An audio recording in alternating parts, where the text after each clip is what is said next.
Today's the big day. Today we mix up a batch of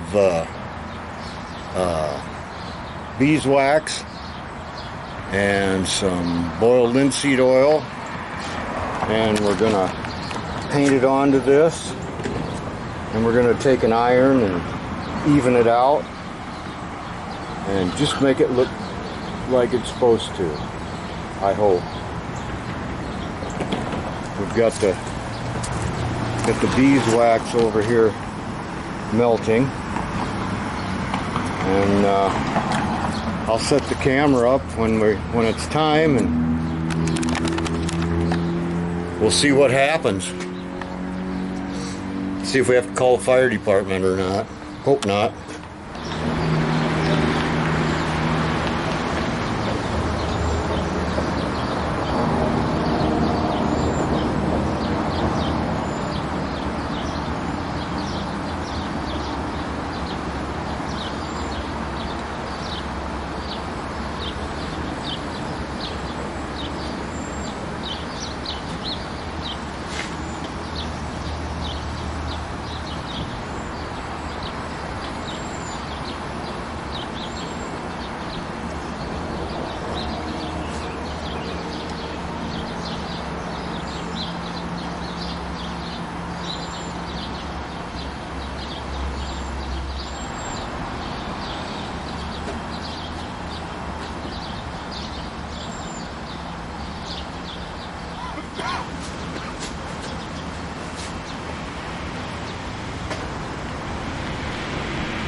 Here we go. We got our stuff right here, our glue, and we got a little bit of fire underneath it, not a whole bunch, and we're going to just paint it on here.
By the way, if you're wondering, it's June right now, about mid-June, and it's going to be 98 degrees today.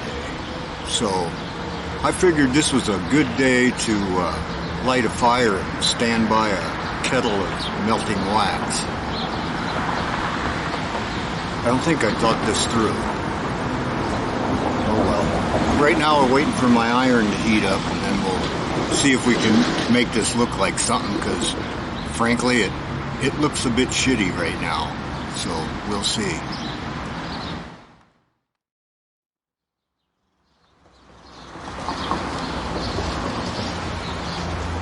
Alright, some of you will recognize this as a monocoat iron for model airplane construction. But we're using it for something else today, and this is probably the last time she'll get used too. What we're trying to do is melt this wax into fabric and make it all one color.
Right now I'm heating up the beeswax and the oil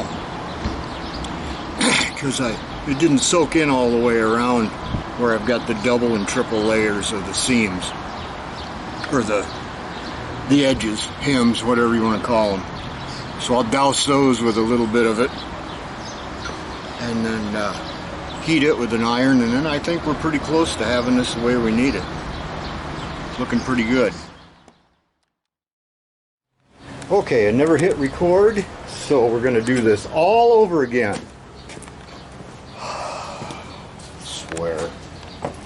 Okay, I put it back on the car, and that's how it looks. It is a little bit darker than the other side, and it's a little bit firmer, you know, and it's got to dry out some yet, too, the oil in it. It's got plenty of wax in it. So I'm pretty happy so far. Now I got to do the other side, which is going to be a little bit tougher, but we'll see. I think it's already up around 80-85, so I got to scoot so I can get back in the house. All right. Temperature's rising, but I got this side done too. See what it looks like. I gotta step out here a second. Nope. So now tomorrow maybe I can get out here and clean it up, get all the tools out of it, get it outside and get some decent film and pictures of it. Take it down the road and watch them go flying off. Wouldn't that be great? I don't think so. I think we'll be okay.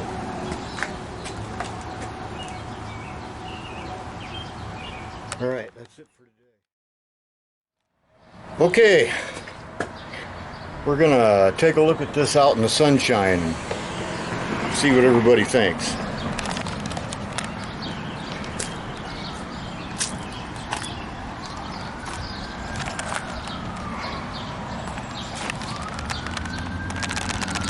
Jeez.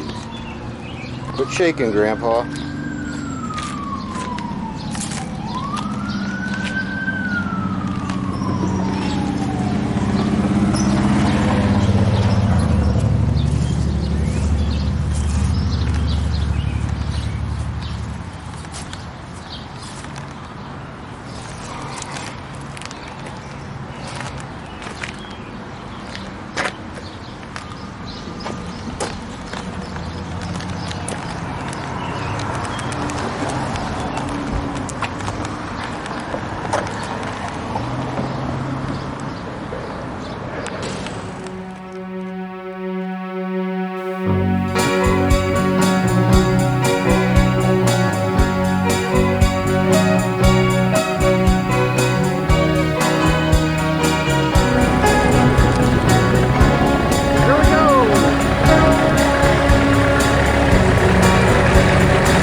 think we're having some fun today. A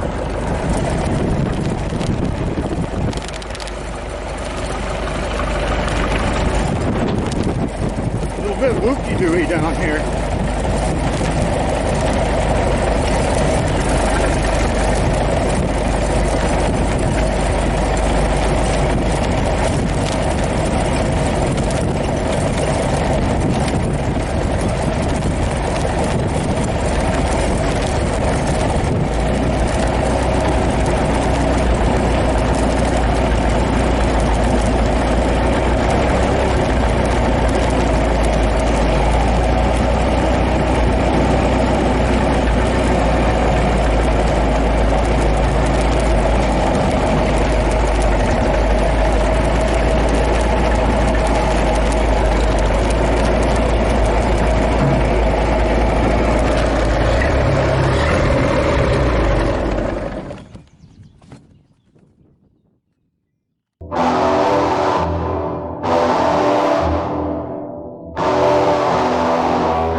I'm Mr. Shaky.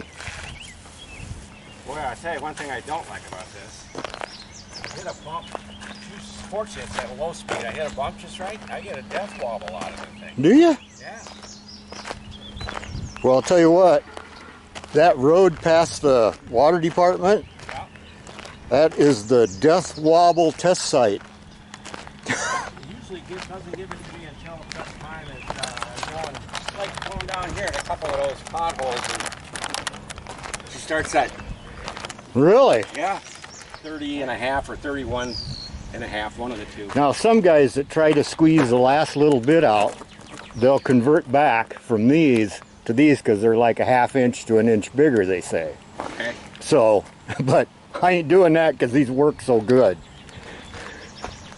If I did anything, I would probably, I won't, but I would probably want to shrink those just to, well, the problem is you want the big size for going on the highway. Yeah, down the highway. The problem is going from first to second, you want the small one.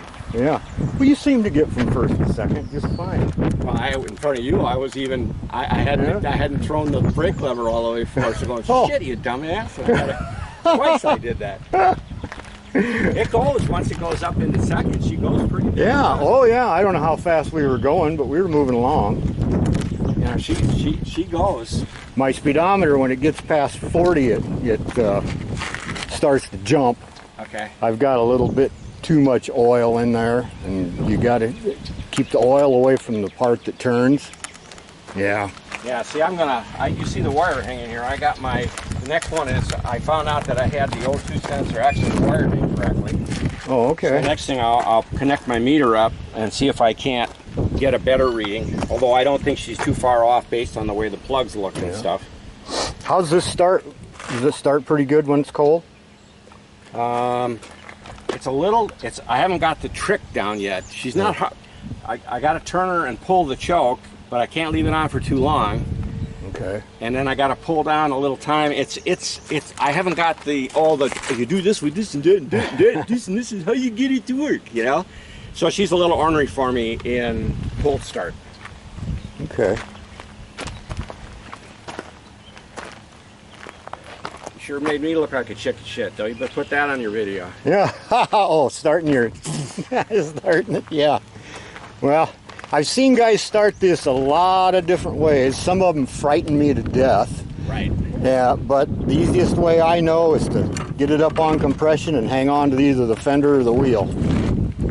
Because when your hand comes off of that, it just naturally goes up like this. They always say make sure you on the handle always cup. Yeah. Because you're going to be coming up this way, and because it spins clockwise. So if you got her like this and she takes off.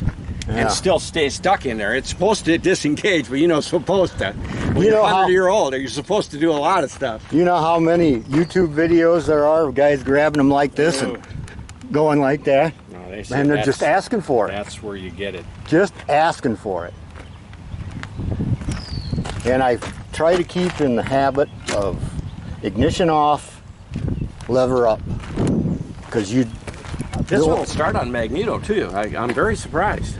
Oh, it will? Yeah. Oh, okay. Yes, I don't have to start it off on I don't have to start it on battery. It'll start.